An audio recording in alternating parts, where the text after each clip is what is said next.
1, 2, 3, 4. 5. Hello, today I will be walking you through the steps of how to change oil in your vehicle. Regular oil changes are crucial for maintaining your engine's health and longevity. Whether you know a lot about vehicles or not very much at all, in this speech I'll give you some basic knowledge as to how to change your oil, and so you can be confident and save some money in the long run on doing it yourself. Why should you change your own oil, you may ask? It is important. Changing your oil lubricates the engine, it reduces friction inside the engine, and helps maintain temperatures inside the engine so you don't overheat. Over time, oil breaks down and becomes contaminated. That's why you need to change your oil at the manufacturer requested increments like 3,000 to 7,000 miles.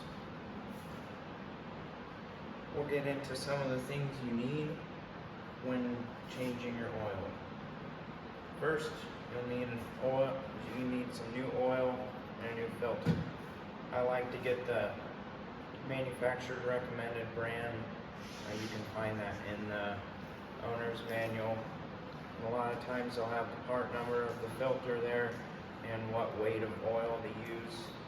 I would always stick with the OEM filter, like for Ford Motorcraft, and always stick with the OEM oil. Next, you'll need a catch can, like this right here, to catch the old oil. You'll need some wrenches to remove the drain plug, an oil filter wrench to get this old oil filter off, a funnel to pour the new oil into the engine, and some paper towels for keeping your hands clean. Once you've got all that, you're ready to dig in and start. So here's a step-by-step. First, you want to prepare. So park your vehicle on a level surface so the oil can flow good out of the vehicle. In our shop we have a nice level floor, so that makes it really easy. Step 2 is to lift the vehicle. So in our shop we have a 2-post lift. That makes it really handy. You can just pull in and lift it up. But if you don't have that, you can get some jacks and jack it up, put it under jack stands to be safe. After you've got it up in the air and at a safe level, and you're safe underneath of it, you can drain the old oil like this. I'll just wheel this right underneath the vehicle, and then you got to locate the oil drain plug and the filter in this picture as arrows pointing towards it.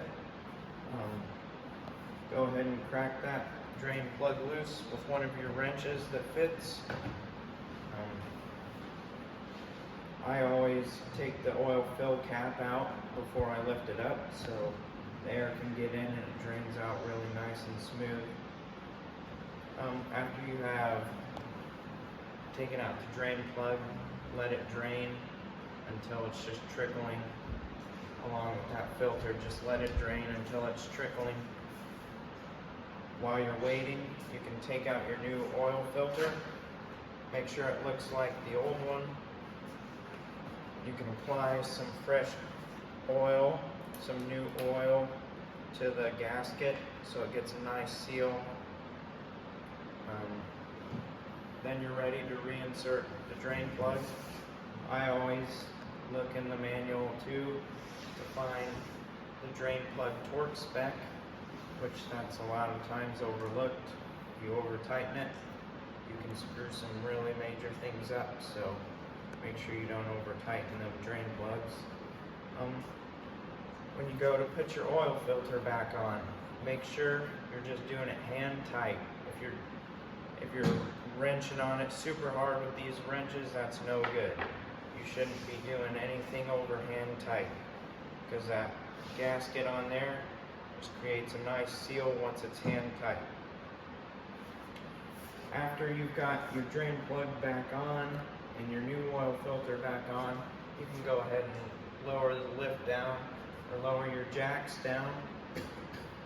and add some new oil. That's where the funnel comes in handy. Insert your funnel into the oil fill and fill the engine up with the right amount of oil. Like I said, in the owner's manual, it'll be stated in there. So then you know exactly how much oil you need to put back into the engine. I like to, after I have put what the owner's manual says to put in the engine, I like to check it to make sure before I start it up, to make sure that it is the right amount of oil in the crankcase. Then you go ahead and start it. After you've started it, make sure it has oil pressure. A lot of vehicles nowadays have oil pressure gauges in them. So just make sure you've got oil pressure. Then you can shut it off as soon as you made sure.